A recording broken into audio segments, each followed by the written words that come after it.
Hello students, welcome to digital platform of Winsome International School. आज हम पढ़ेंगे chemistry में क्लास 12th का चैप्टर नंबर 1 सॉल्यूशन, इसका part 4 solubility and vapour pressure के बारे में।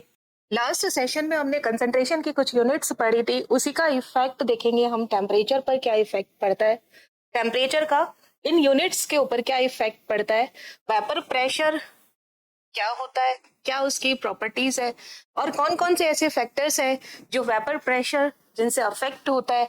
नेक्स्ट हम पढ़ेंगे solubility of solid in liquid, इसके definition, factors affecting solubility of solid in liquid, and then solubility of gas in liquid, definition, इसकी properties and factors affecting solubility of gas in liquid. क्योंकि आपके syllabus में आगे जो chapter चलेगा उसमें सबसे इंपॉर्टेंट है solubility of solid in liquid and liquid in liquid. ये दो चीजें ही आगे चलेंगी मोस्टली। इसके अंदर आपके पूरे सिलेबस में ज्यादातर जो आएगा कवरेज होगा टॉपिक, वो क्या होगा, सॉलिड इन लिक्विड, यानी सॉल्यूट आपका सॉलिड होगा और सॉल्वेंट आपका लिक्विड होगा।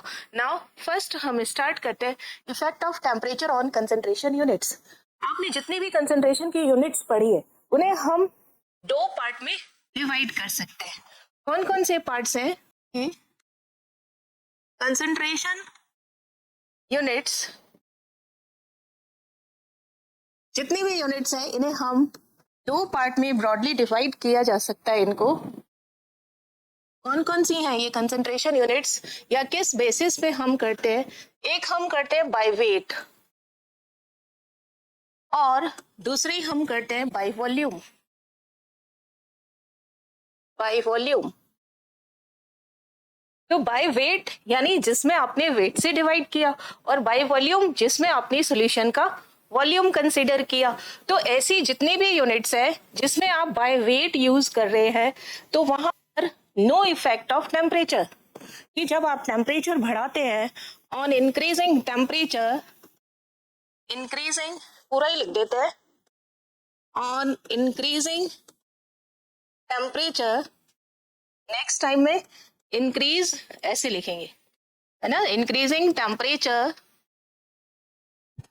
नो इफेक्ट, कोई नो इफेक्ट ऑन सॉल्युबिलिटी, या नो चेंज इन कंसंट्रेशन। कौन कौन से यूनिट्स है इन्हें हम देख लेते हैं। ये बहुत ही इंपॉर्टेंट है, कई बार एग्जाम्स के अंदर सिंपल वन लाइनर क्वेश्चन में ये चीज पूछ ली जाती है कि टेम्परेचर को इंक्रीज करने पर कौन सी ऐसी यूनिट है जिस पर कोई इफेक्ट नहीं पड़ता। तो कुछ यूनिट्स इसमें दे देंगे, तो आपको उसमें से आइडेंटिफाई करना होगा कि कौन सी यूनिट्स हैं। जैसे बाय वेट में देखिए परसेंट W/W, नीचे क्या आ रहा है, वेट, वेट आ रहा है, मीन्स इसके अंदर टेम्परेचर का कोई इफेक्ट नहीं पड़ेगा। नेक्स्ट मोलैलिटी, जिसे आप स्मॉल m से रिप्रेजेंट करते हैं, क्या होता है, मोल पर केजी, यानी सॉल्वेंट का आप इसमें एक ऐसी यूनिट जिसमें आप ओनली सॉल्वेंट यूज कर रहे हैं, बाकी सब में आप सॉल्यूशन यूज करते हैं। नेक्स्ट मोल फ्रैक्शन, और मोल फ्रैक्शन को आप किससे रिप्रेजेंट करते हैं, x से। ये यूनिट्स ऐसे हैं जिन पर कि टेम्परेचर का कोई इफेक्ट नहीं पड़ता, आप टेम्परेचर इंक्रीज करेंगे इनमें कोई भी चेंज नहीं आएगा। अब नेक्स्ट इस तरफ देखिए बाय वॉल्यूम, ये क्या होगा, टेम्परेचर अगर आप इंक्रीज करते हैं तो कंसंट्रेशन चेंज हो जाती है, कंसंट्रेशन क्या होगा, चेंज हो जाएगी। आप देखिए जब आप किसी भी 1 लीटर आप सॉल्वेंट लीजिए और उसमें आप सोल्यूट ऐड कीजिए, जैसे 1 ग्लास पानी लिया उसमें आपने 1 टीस्पून शुगर ऐड किया, टेम्परेचर इंक्रीज कीजिए, आप उसमें और जल्दी और ज्यादा शुगर आप ऐड कर सकते हैं। तो मीन्स आप सोल्यूट की कंसंट्रेशन बढ़ाते हैं और सॉल्वेंट की कंसंट्रेशन चेंज होती है, जिससे ओवरऑल यूनिट जो होता है उसकी आंसर में चेंज आ जाता है, मीन्स वो चेंज हो जाती है। तो यहाँ पर कुछ यूनिट्स लिखेंगे हम, एग्जाम्पल देखिए। फर्स्ट नॉर्मल परसेंटेज से हमने शुरू किया था, तो परसेंट W/V, यहाँ पे V किसके लिए आ रहा है, सॉल्यूशन के लिए। Now percent V/V, again volume use हो रहा है, जहां पर भी बाय वॉल्यूम यूज होगा वो सारी यूनिट्स टेम्परेचर से इफेक्ट पड़ेगा उनके ऊपर टेम्परेचर का। Next molarity, molarity capital M से रिप्रेजेंट करते हैं हम। एंड नॉर्मेलिटी, इसमें भी हम वॉल्यूम लेते हैं सॉल्यूशन का इन लीटर। ये कुछ यूनिट्स थी जिन पर कि टेम्परेचर का इफेक्ट पड़ेगा और इन यूनिट्स पर टेम्परेचर का इफेक्ट नहीं पड़ेगा। नाउ नेक्स्ट हमारा टॉपिक है वेपर प्रेशर, शॉर्ट में इसको लिखेंगे वीपी। इसके डेफिनेशन देखने से पहले आपको कुछ कंसेप्ट बताते हैं। यहाँ पर एक बीकर लिया हुआ है और इसे हीट अप किया जा रहा है, गर्म किया जा रहा है बर्नर से। और सबसे बड़ी बात है ये कैसा है, क्लोज्ड कंटेनर है। ये क्या है, क्लोज्ड होना चाहिए, क्लोज्ड कंटेनर, क्योंकि खुला होने पर वेपर बाहर निकल जाएगी, कंडेंस नहीं होगी। तो ये फर्स्ट देखिए 1 2 3 4, इनिशियली 4 क्या हो गया आपके पास, इवेपोरेशन। इवेपोरेशन क्या होता है, लिक्विड से वेपर में कन्वर्ट होना क्या कहलाता है, इवेपोराइजेशन। और उल्टा वेपर से लिक्विड बनना, दिस प्रोसेस इज कंडेंसेशन। यहाँ पर देखिए इवेपोरेशन कितना हो रहा है, इनिशियली जब आप किसी भी चीज को हीट अप करते हो ओनली इवेपोरेशन होगा। और लिक्विड किस में कन्वर्ट हो रहा है, वेपर के अंदर कन्वर्ट हो रहा है। और स्ट्रॉन्ग हीटिंग किया, इसके ऊपर लिड लगा हुआ है, तो धीरे धीरे कंडेंसेशन स्टार्ट हो जाता है। मीन्स यहाँ पर इवेपोरेशन के साथ साथ में कंडेंसेशन भी स्टार्ट हो गया। इवेपोरेशन में क्या हुआ था, यहाँ पर लिक्विड कन्वर्ट हो रहा था वेपर में, और दूसरी साइड में वेपर कन्वर्ट होने लगेगा लिक्विड में, मीन्स कंडेंसेशन स्टार्ट हो जाएगा। इवेपोरेशन ज्यादा है और कंडेंसेशन कम है। फर्स्ट टाइम ओनली इवेपोरेशन ही था। नाउ नेक्स्ट देखिए evaporization and condensation, evaporization, evaporization, condensation, condensation, यानी 3 टाइम्स ही आपके evaporization हो रहा है और 3 टाइम ही आपके condensation हो रहा है। तो जितना evaporation हो रहा है उतना ही वापस condensation भी, दोनों क्या हो गया, इक्विलिब्रियम की पोजीशन में हो गया। यहाँ पे हमारे पास क्या है, लिक्विड, और यहाँ पर क्या है, गैस या वेपर। तो ये वेपर जो है ये क्या कर रही है, इस लिक्विड की सरफेस के ऊपर, ये लिक्विड की सरफेस, पेन यूज करते हैं ये वाला, ये लिक्विड की सरफेस है, इस लिक्विड की सरफेस के ऊपर प्रेशर डाल रही है। तो ये जो प्रेशर कंडीशन देखिए, कंडेंसेशन, इक्विलिब्रियम विद इवेपोराइजेशन। तो इस समय वेपर जो एक्सर्ट कर रहा है pressure on the surface of liquid, this is known as, this pressure is known as vapour pressure. Condition, अगर आप इस लिड नहीं लगाएंगे, क्लोज कंटेनर नहीं लेंगे, इवेपोरेशन होता रहेगा, कंडेंसेशन उतना नहीं हो पाता, मीन्स इक्विलिब्रियम एस्टेब्लिश नहीं हो सकता। इक्विलिब्रियम के लिए कंडीशन है कि क्लोज्ड कंटेनर होना चाहिए। Means when evaporization and condensation are in equilibrium, means at this stage, इस स्टेज पर जो प्रेशर होगा ऑन लिक्विड सरफेस, उसी को ही आप क्या बोल देते हैं, वेपर प्रेशर। यही चीज लिखी है, when evaporization and condensation are in equilibrium, pressure exerted by vapor on the surface of liquid is called vapor pressure. Now, properties of vapor pressure बहुत ही इंपॉर्टेंट है। प्रॉपर्टीज क्या है, pressure P is equal to force upon area. It means surface area अगर increase होगा तो vapour pressure पर effect पड़ता है या नहीं, हम इसी को ही यहाँ पर डिस्कस करने वाले।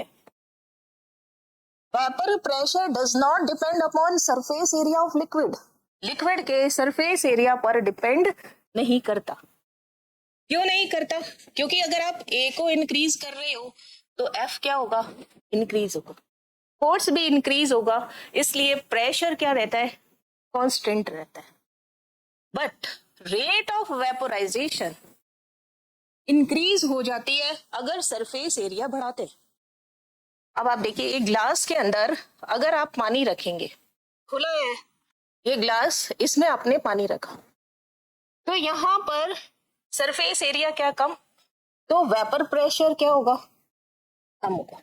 इसी को आप बड़े बर्तन में रख दीजिए, इतने बड़े टब में रख दिया, अब सरफेस एरिया, वेपर प्रेशर नहीं कह रहे, rate of vaporisation means, vaporisation क्या होता है, लिक्विड से किस में कन्वर्ट होना, वेपर में कन्वर्ट होना। वेपोराइजेशन इवेपोराइजेशन एक ही बात है, लिक्विड से जब वेपर में कन्वर्ट होना है, इसकी रेट बढ़ जाएगी। सरफेस एरिया ज्यादा तो वेपर प्रेशर चेंज नहीं होता। थोड़ा सा सही बना दे इसे, ये ग्लास सरफेस एरिया इसका क्या है, कम, और इसका सरफेस एरिया क्या है, ज्यादा। कौन सा सरफेस एरिया, ये वाला, तो रेट ऑफ वेपोराइजेशन इंक्रीज होता है, वेपर प्रेशर में कोई चेंज नहीं होता। Rate of vaporisation depends upon surface area of liquid. अगर सरफेस एरिया इंक्रीज करोगे तो रेट ऑफ वेपोराइजेशन इंक्रीज होगा, but vapour pressure no change. Means हर लिक्विड का एक फिक्स्ड टेम्परेचर पर वेपर प्रेशर कांस्टेंट होता है। It is intensive property, it is intensive means जो कि अमाउंट ऑफ सब्सटेंस पर डिपेंड नहीं करता। आप ग्लास में पानी लो, है ना, या आप टब में पानी लो, दोनों में रेट ऑफ वेपोराइजेशन क्या है, अलग अलग है। इसका रेट ऑफ वेपोराइजेशन अधिक होगा और इसमें रेट ऑफ वेपोराइजेशन क्या होगा, कम, क्योंकि सरफेस एरिया कम है। बट इसका वेपर प्रेशर और इसका वेपर प्रेशर, ये 1 मान लेते हैं, ये 2, तो Vp1 equals to Vp2 at a fixed temperature. अगर टेम्परेचर कांस्टेंट रखा जाए तो दोनों का वेपर प्रेशर इक्वल होता है, अमाउंट पर डिपेंड नहीं करता, so it is intensive property. अब देखिए at boiling point, boiling point पर क्या होता है, बॉइलिंग पॉइंट के लिए फर्स्ट कंडीशन है हमारे पास कि आपके पास इवेपोराइजेशन और वेपोराइजेशन दोनों क्या होने चाहिए, वेपोराइजेशन और कंडेंसेशन दोनों इक्विलिब्रियम में हो। उस समय एट दैट टाइम जब वेपर प्रेशर किसके इक्वल हो जाए, एटमॉस्फेरिक प्रेशर। अभी अर्थ पर ग्राउंड एरिया में, अर्थ के ऊपर एटमॉस्फेरिक प्रेशर कितना मानते हैं हम, 1 atm। एटमॉस्फेरिक प्रेशर कितना होता है, 1 atm। इसी को ही बोलते हैं हम 1.01 बार होता है पर 1 बार, या इसको हम बोलते हैं 760 mm ऑफ Hg, या इसे हम बोलते हैं 76 सेंटीमीटर ऑफ Hg। ये क्या होता है, atmospheric 1 atm atmospheric pressure at ground level, जमीन पर क्या होगा, एटमॉस्फेरिक प्रेशर किसके इक्वल हो जाता है, 1 atm के, 1 बार के 760 mm ऑफ Hg या फिर 76 सेंटीमीटर ऑफ Hg। ये अर्थ पर प्रेशर कितना बताया, atmospheric pressure, ATM pressure 1 atm। और जब आप डेप्थ में जाते हैं, यानी पनडुब्बी जिसको बोला जाता है, स्कूबा डाइवर्स होते हैं, प्रेशर क्या होता है, increase in depth, PTH. Depth में क्या होगा, प्रेशर इंक्रीज हो जाता है। और अगर आप हाइट पे जाते हैं, है ना, ऑन माउंटेन, प्रेशर क्या होता है, डिक्रीज। इसीलिए नाक से खून, नक्सीर आना या कान से खून आना, ये सब चीज माउंटेनियर्स जो होते हैं इनको ये प्रॉब्लम फेस करनी पड़ती है। और जो डेप्थ में जाएंगे, समुद्रों में जाएंगे, वहां पे क्या होता है, प्रेशर इंक्रीज हो जाता है। लेकिन अर्थ क्रस्ट पर या ग्राउंड लेवल पर एटमॉस्फेरिक प्रेशर कितना होता है, 180। जब वेपर प्रेशर जिस टेम्परेचर पर एटमॉस्फेरिक प्रेशर के इक्वल हो जाता है, वही क्या कहलाता है, boiling point. This temperature is known as boiling point. यानी बॉइलिंग पॉइंट क्या हो गया, ये कंटेनर वेपर प्रेशर तभी क्लियर होगा जब आपके पास ये वेपोराइजेशन और ये condensation both are in equal. तो यहाँ पे इस समय जो वेपर प्रेशर होगा इक्वल हो जाए एटमॉस्फेरिक प्रेशर पर, this temperature called as boiling point. Now boiling point पर क्या हुआ, vapour pressure of all liquid 1 atm, 760 mm of Hg, 1 bar और 76 centimetre of Hg। Boiling point change हो जाएगा जब आप एटमॉस्फेरिक प्रेशर में चेंज करेंगे, तो बॉइलिंग पॉइंट चेंज हो जाता है। नाउ ऐसे कौन से फैक्टर्स है जो वेपर प्रेशर पर अपना इफेक्ट डालते हैं? फर्स्ट है intermolecular force, that is IMF। अगर आप मॉलिक्यूल देखिए क्या होगा, वाटर और वाटर, ये दो मॉलिक्यूल है, इनके बीच में जो अट्रैक्शन होगा उसे ही आप क्या बोलते हो, IMF। कोई भी दो मॉलिक्यूल उसके बीच में कुछ भी अट्रैक्शन फोर्स है वो क्या कहलाता है, IMF। इंटरमॉलिक्यूलर फोर्स कौन कौन से होते हैं, वंडरवॉल फोर्स या फिर हाइड्रोजन बॉन्डिंग। ये जितना स्ट्रांग होगा IMF को क्या करना है मैंने, बढ़ाना। तो मॉलिक्यूल्स क्या होंगे, comes closer to each other. Molecules में अट्रैक्शन फोर्स जो होगा वो इंक्रीज हो जाएगा। अट्रैक्शन फोर्स क्या हो गया, इंक्रीज। और अट्रैक्शन फोर्स इंक्रीज होगा तो वेपोराइजेशन के लिए ज्यादा टेम्परेचर की जरूरत पड़ेगी, यानी रेट ऑफ वेपोराइजेशन क्या हो जाएगा, कम। तो वेपर प्रेशर भी क्या हो जाएगा, कम। यानी रेट ऑफ वेपोराइजेशन या इवेपोराइजेशन क्या हो जाता है, डिक्रीज, जिससे वेपर प्रेशर भी क्या हो जाएगा, कम। वेपोराइजेशन कम तो कंडेंसेशन भी कम, तो वेपर प्रेशर भी क्या हो जाएगा, कम। यानी IMF अगर आप इंक्रीज करते हो तो मॉलिक्यूलर अट्रैक्शन भी क्या होगा, इंक्रीज। रेट ऑफ वेपोराइजेशन क्या हो गया, डिक्रीज। वेपर प्रेशर भी क्या हो गया, decrease. Means IMF is inversely proportional to vapour pressure. जितना ज्यादा वेपर प्रेशर होगा उतना ही IMF कम होगा। नाउ एक example, ethanol and ether, spelling गलत है, इथेनॉल, ETHANOL, इथेनॉल। इथेनॉल का फॉर्मूला होता है C2H5OH और ईथर का फॉर्मूला है CH3OCH3। ये दो फॉर्मूले हैं। एक इथेनॉल को लिखने का तरीका बदलते हैं, C2H5OH, C2H5OH। अब देखिए इसी को मैं लिख रही हूँ, एसोसिएशन बता रही हूँ, IMF बता रही हूँ। यहाँ पे लिखा H, फिर लिखा O, इधर लिख दिया C2H5, नेक्स्ट लिखा HO C2H5, HO C2H5, और इन दोनों के बीच में क्या लग जाए, अट्रैक्शन फोर्स। कौन सा है ये, हाइड्रोजन बॉन्डिंग। जब एक हाइड्रोजन दो इलेक्ट्रोनेगेटिव एलिमेंट्स के बीच में आ जाए, वो जो बॉन्डिंग होती है, ये हाइड्रोजन इन दो इलेक्ट्रोनेगेटिव एलिमेंट्स के बीच में आ गया तो ये क्या कहलाएगा, हाइड्रोजन बॉन्डिंग। एक बॉन्ड स्ट्रांग हो और दूसरा बॉन्ड वीक हो, यहाँ पर क्या हुआ, हाइड्रोजन बॉन्ड, यहाँ पर क्या हुआ, हाइड्रोजन बॉन्ड।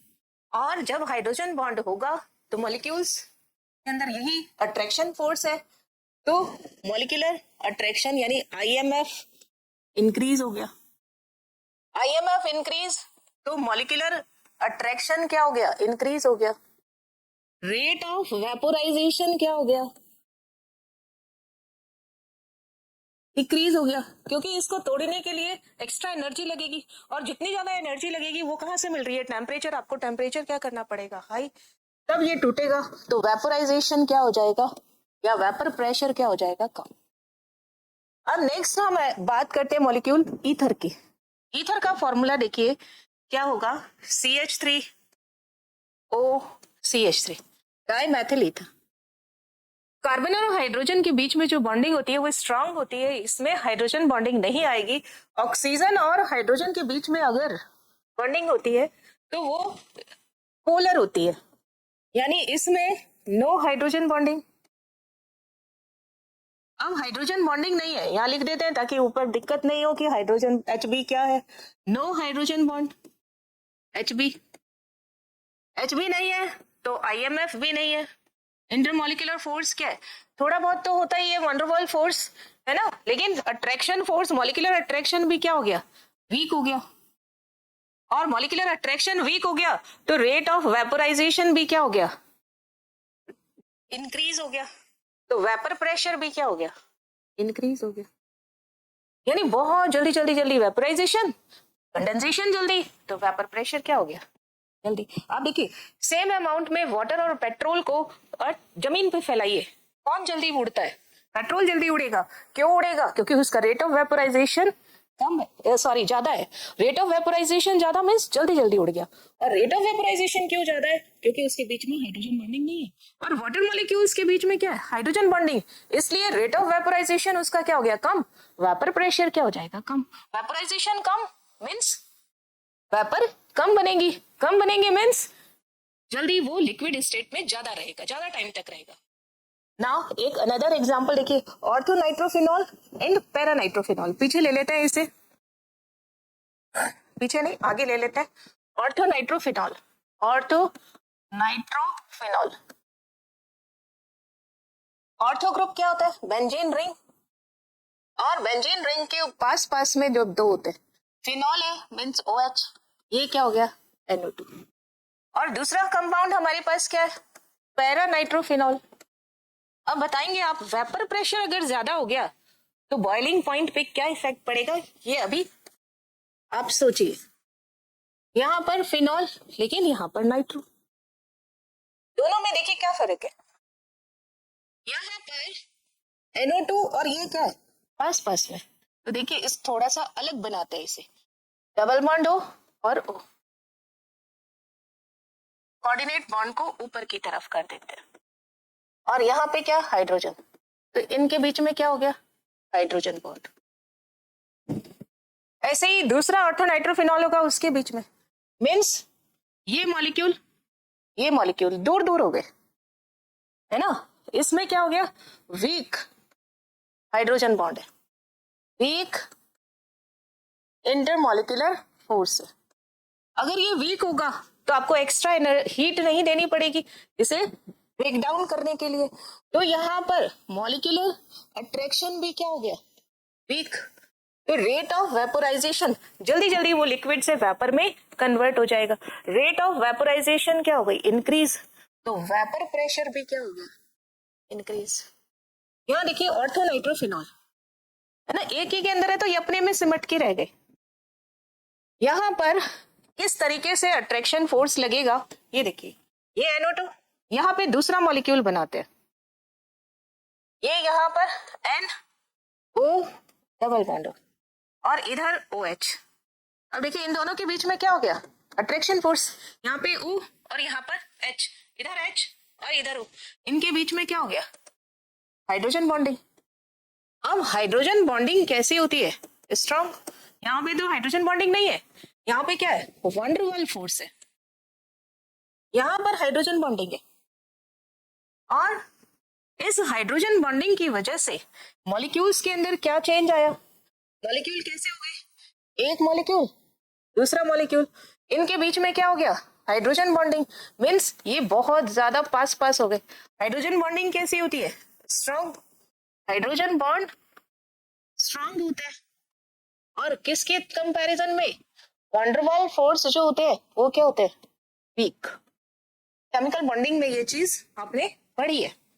तो यहाँ पर IMF क्या हो गया, इंक्रीज। अब इस बॉन्ड को तोड़ने के लिए आपको एक्स्ट्रा हीट देनी पड़ेगी। हीट कैसे दे सकते हैं आप, टेम्परेचर को इंक्रीज करके। तो मीन्स मॉलिक्यूलर IMF इंक्रीज हुआ तो मॉलिक्यूलर अट्रैक्शन क्या हो गया, स्ट्रॉन्ग, मॉलिक्यूल क्या आ गए एक दूसरे के पास पास में, तो वेपोराइजेशन क्या हो जाएगा, कम। वेपोराइजेशन कम हो गया तो वेपर प्रेशर भी क्या हो गया, कम। और वेपर प्रेशर कम हो गया मीन्स ज्यादा टेम्परेचर देना पड़ेगा इस वेपर प्रेशर को 1 atm बनाने के लिए। तो इसका बॉइलिंग पॉइंट क्या होता है, अधिक।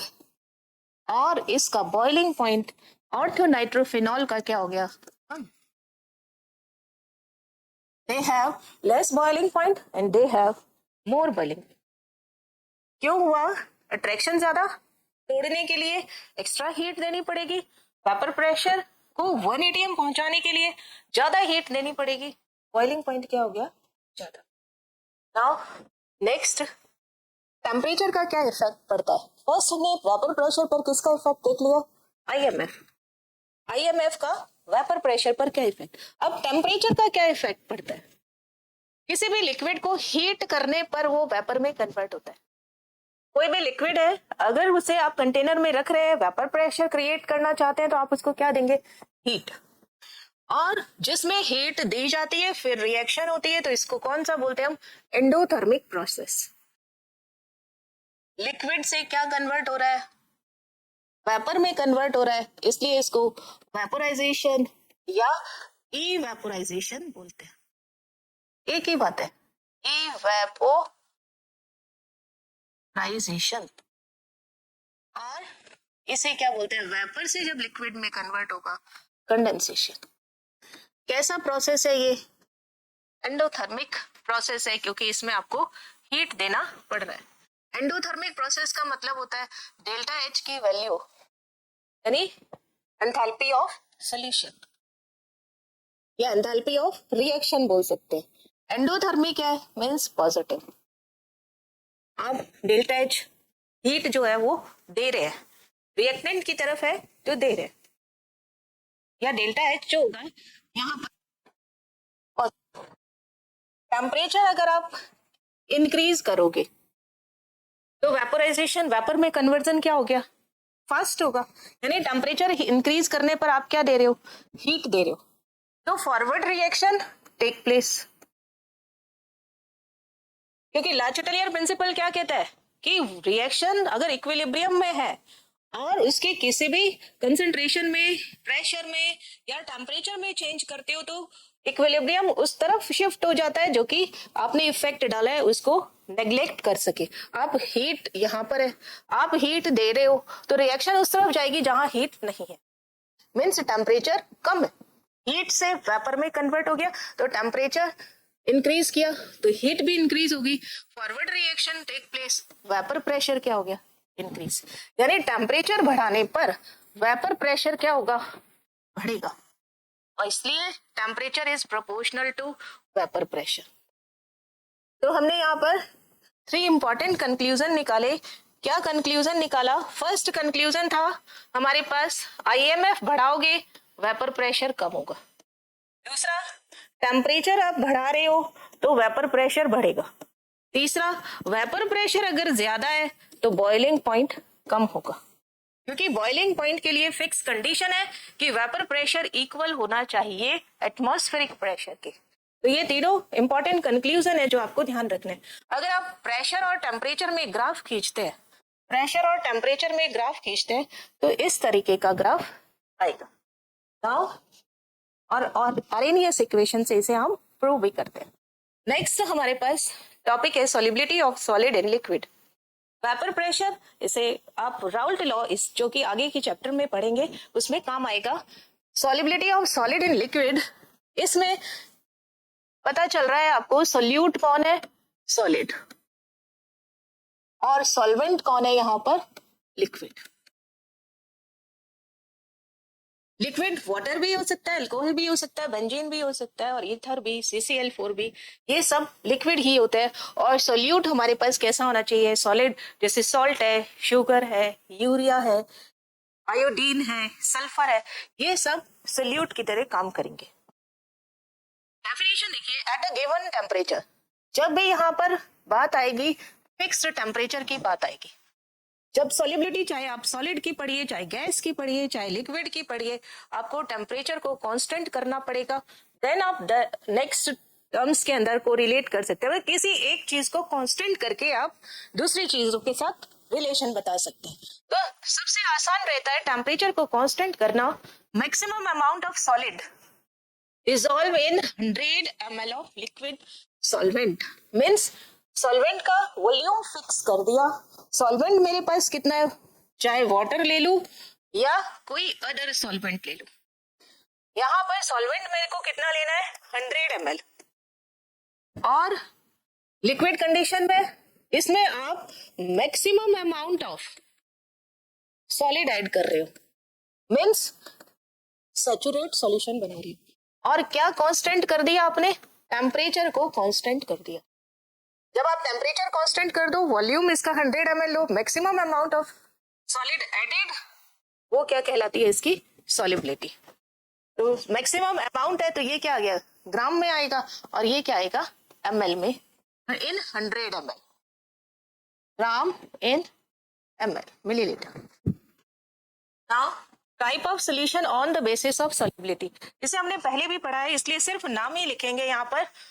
फर्स्ट, अनसैचुरेटेड सॉल्यूशन, यानी लिक्विड आपने फिक्स कर दिया, सॉल्वेंट आपने फिक्स कर दिया, सॉल्यूट डाला, डिसॉल्व हो गया, थोड़ा और डाला, डिसॉल्व हो गया, थोड़ा और डाला, डिसॉल्व हो गया, मीन्स वो सॉल्यूशन कैसा है? अनसैचुरेटेड सॉल्यूशन है, means more solute is added. इसका मीनिंग हो गया कि आप ज्यादा सॉल्यूशन ऐड कर रहे हैं, ज्यादा सॉल्यूट ऐड कर रहे हैं। नाउ सेकेंड, नेक्स्ट क्या है? Saturated solution.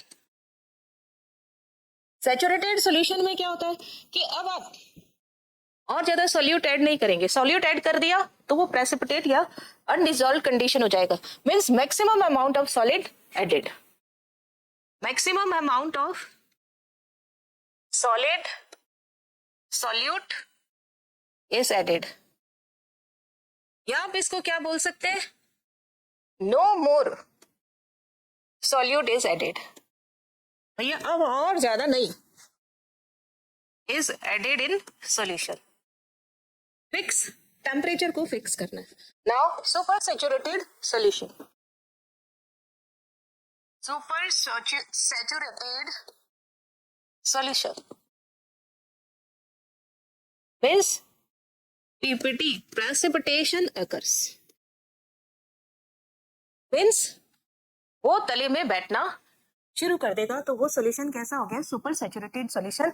या हम सॉल्युबिलिटी के लिए बात करते हैं तो यहाँ पर सैचुरेटेड सॉल्यूशन की बात करते हैं, और पूरे चैप्टर में आप सैचुरेटेड सॉल्यूशन की ही बात करेंगे। Now factors affecting solubility of solid in liquid, कौन कौन से ऐसे फैक्टर्स हैं जिनका solubility of solid in liquid पे इफेक्ट पड़ता है?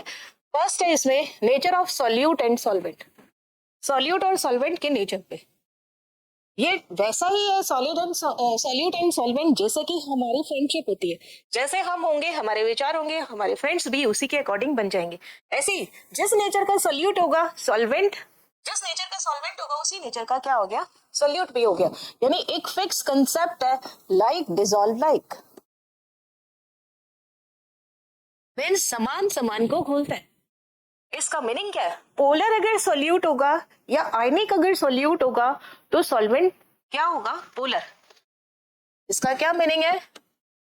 पोलर सॉल्वेंट सॉल्यूट, या फिर हम बोल सकते हैं इसको आयनिक सॉल्यूट, जैसे NaCl, किसमें डिसॉल्व हो जाता है? ये easily dissolve in polar solvent. Means अगर आपके पास सॉल्यूट पोलर है तो सॉल्वेंट भी क्या लेना पड़ेगा? पोलर। अब आपको ये पता होना चाहिए कि पोलर सॉल्वेंट कौन कौन से होते हैं, इसे हम अभी पढ़ेंगे। इसी तरीके से अगर कोई नॉन पोलर सॉल्यूट है आपके पास में, नॉन पोलर सॉल्यूट कौन से होते हैं? Non polar solute organic solute, organic solute जैसे मीथेन, इथेन, मीन्स एल्केन्स जितने हैं, ये क्या हो गए? Non polar solute. ये किस में डिसॉल्व होंगे? ये डिसॉल्व होंगे नॉन पोलर सॉल्वेंट। इसी को बोलते हैं, यही कंसेप्ट जो होता है इसी को बोलते हैं हम लाइक डिसॉल्व लाइक। तो सबसे पहले हम बताएंगे यहाँ पर कि पोलर सॉल्वेंट कौन होता है और नॉन पोलर सॉल्वेंट कौन होता है। पोलर सॉल्वेंट हम यूज करते हैं वाटर के लिए, नॉन पोलर सॉल्वेंट हम यूज करते हैं CCl4 है या बेंजीन है। बेंजीन का फॉर्मूला होता है C6H6 या CCl4 है। ये सब हो गया CCl4, या फिर ईथर है। इन्हें ही ऑर्गेनिक सॉल्वेंट भी बोला जाता है और इसे पोलर सॉल्वेंट बोला जाता है। या अल्कोहल है। नाउ हम बात कर रहे थे यहाँ पर आयनिक सोल्यूट की। आयनिक सोल्यूट यानी जिसमें आयन बनते हैं, एक कैटायन होता है और दूसरा एनायन। आयनिक सोल्यूट का मीनिंग क्या है? ये दो चीजों से मिलके बना होता है, एक पॉजिटिव चार्ज और एक नेगेटिव। इन दोनों के बीच में क्या होता है? Attraction force, strong attraction force. Means positive को आप कैटायन बोलते हैं, नेगेटिव को आप एनायन बोलते हैं, और इन दोनों के बीच में अट्रैक्शन फोर्स है ना।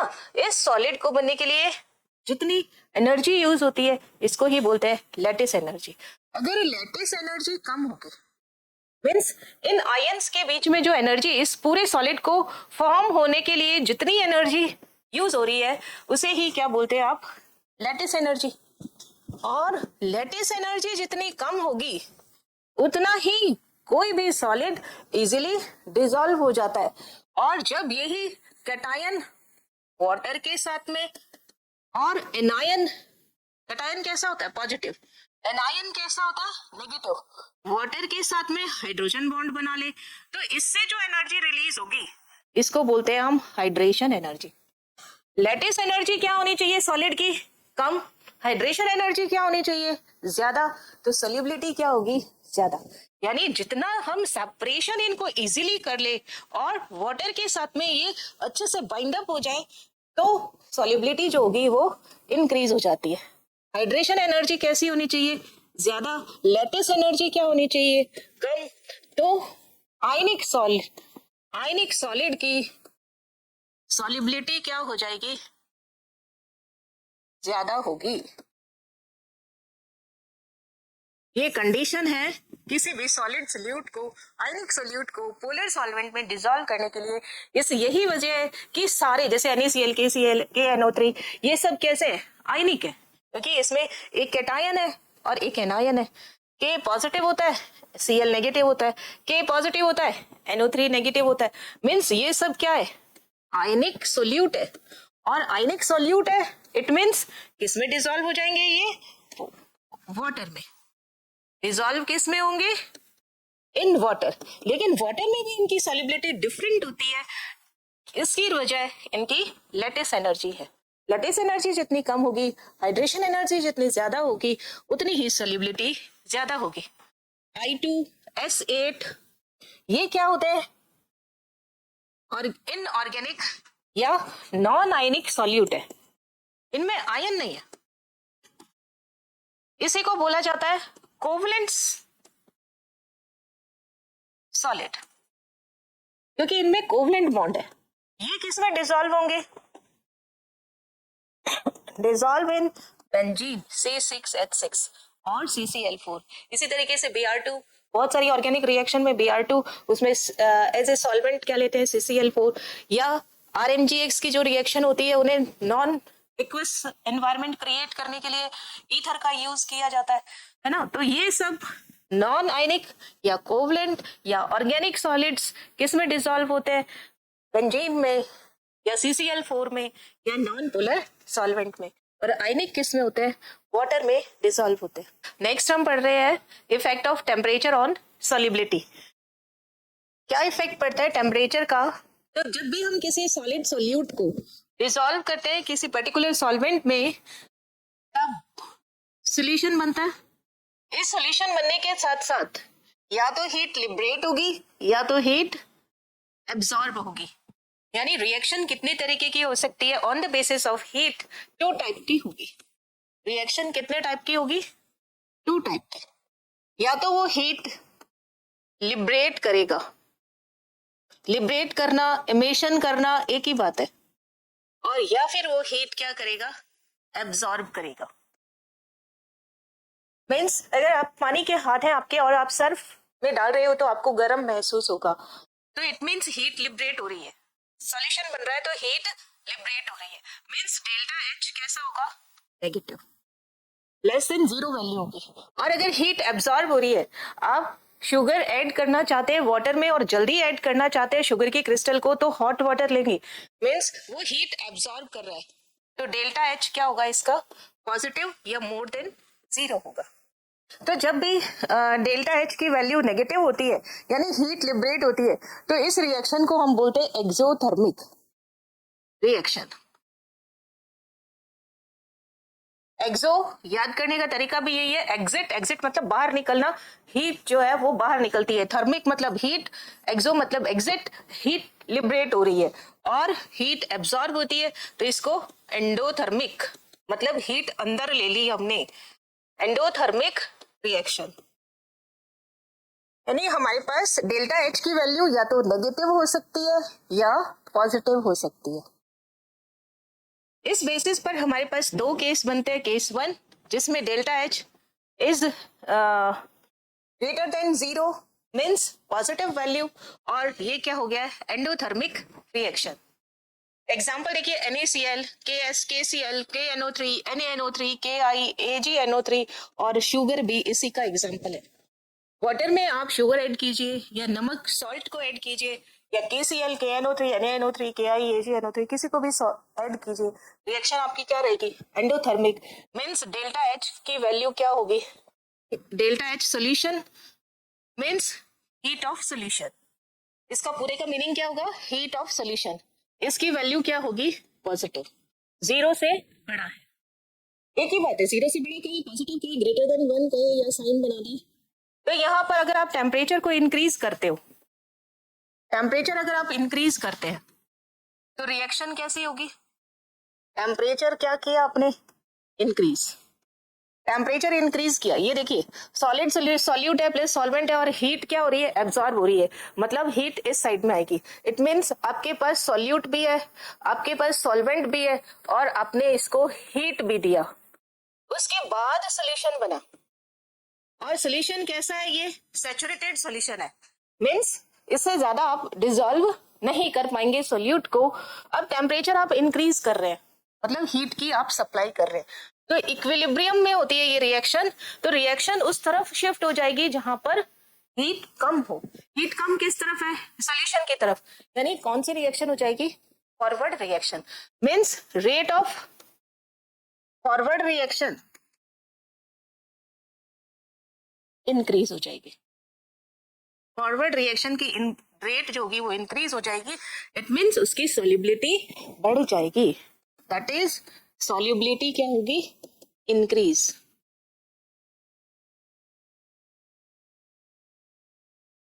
ये चीज आपको पता होनी चाहिए और ये इसमें होगा। टेम्परेचर को इंक्रीज करने पर एंडोथर्मिक रिएक्शन जो होगी वो बढ़ जाती है, उसकी सॉल्युबिलिटी इंक्रीज हो जाती है। नाउ सेकेंड केस जिसमें डेल्टा एच की वैल्यू लेस देन 0 हो या डेल्टा एच आपका नेगेटिव हो।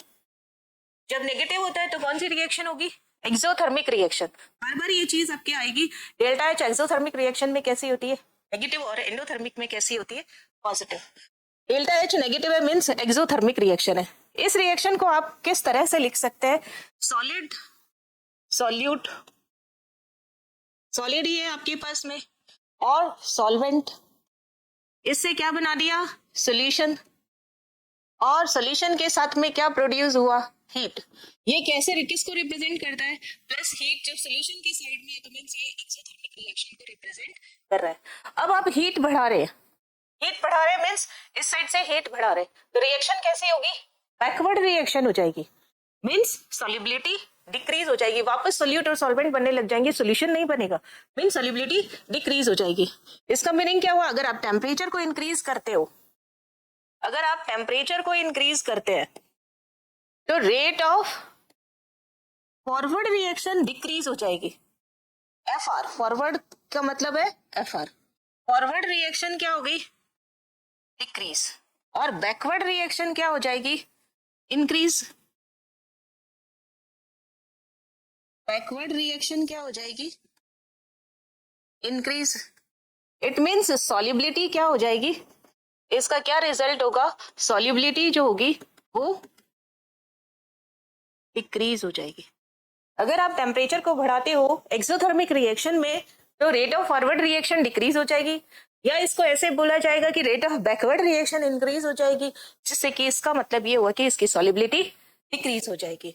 जैसे कि NaOH, KOH, है ना। एसिड जितने भी होते हैं वो जनरली लिक्विड होते हैं, इसलिए हम यहाँ लिख तो देते हैं कि एसिड और वाटर की रिएक्शन जो होती है वो एक्सोथर्मिक रिएक्शन है, इसीलिए एसिड में वाटर ऐड नहीं करते। वाटर में एसिड ऐड क्या करना है आपको, यहाँ पे वाटर लेना है और उसमें एसिड डालना है। ऐड किसको करना है, एसिड को करना है। ऐसे ही वाटर में आप किसको ऐड करेंगे, NaOH को। वाटर में KOH को ऐड करेंगे, उल्टा काम नहीं करना, इसका उल्टा नहीं करना है। मीन्स NaOH में वाटर ऐड नहीं करना, उल्टा एसिड में वाटर ऐड नहीं करना है, हमें इसका उल्टा करना होता है। मीन्स वाटर में एसिड को ऐड करते हैं क्योंकि ये एक्सोथर्मिक रिएक्शन होती है। नेक्स्ट एक स्पेशल केस ग्लोबल सॉल्ट, इसका फॉर्मूला होता है Na2SO4.10H2O। ये स्पेशल इसलिए है क्योंकि ये ग्लोबल सॉल्ट जो होता है इसका फॉर्मूला अभी आपने देखा Na2SO4.10H2O। ये 32.4 डिग्री सेंटीग्रेड पर इसकी सॉल्युबिलिटी जो होगी वो इंक्रीज होती है, जैसा कि इस ग्राफ में भी आपको दिखाई दे रहा है। यहाँ पे ये क्या है, Na2SO4.10H2। अब आप जब एक बार टेम्परेचर 32.4 तक हो गया है तो ये 10H2O इसमें से रिमूव हो जाता है, हट जाता है, ये डिहाइड्रेटेड सॉल्ट बन जाता है Na2SO4 और इसकी सॉल्युबिलिटी हाई टेम्परेचर पर या आफ्टर 32.4 डिग्री डिक्रीज होने लगती है। अब देखिए सॉल्युबिलिटी इंक्रीज कब होती है, टेम्परेचर बढ़ाने पर, जब वो एंडोथर्मिक रिएक्शन हो। और सॉल्युबिलिटी डिक्रीज कब होगी, सॉल्युबिलिटी देखिए डिक्रीज कब होगी, टेम्परेचर बढ़ाने पर, जब रिएक्शन कैसी होगी, एक्सोथर्मिक। और इंक्रीज कब होगी, जब वो रिएक्शन क्या होगी, एंडोथर्मिक रिएक्शन होगी। मीन्स यहाँ पे देखो ये रिएक्शन इंक्रीज, सॉल्युबिलिटी इंक्रीज हो रही है, मीन्स ये वाला पार्ट क्या हो गया, एंडोथर्मिक। टेम्परेचर आप बढ़ा रहे हो तो ये कौन सी रिएक्शन हो जाएगी यहाँ पे, endothermic reaction. After 32.4 it is exothermic reaction. Means अब टेम्परेचर बढ़ाओगे तो सॉल्युबिलिटी डिक्रीज हो जाएगी। यहाँ तक सॉल्युबिलिटी इंक्रीज हो रही है, सॉल्युबिलिटी इंक्रीजेस, और यहाँ पे क्या होगा, सॉल्युबिलिटी डिक्रीजेस।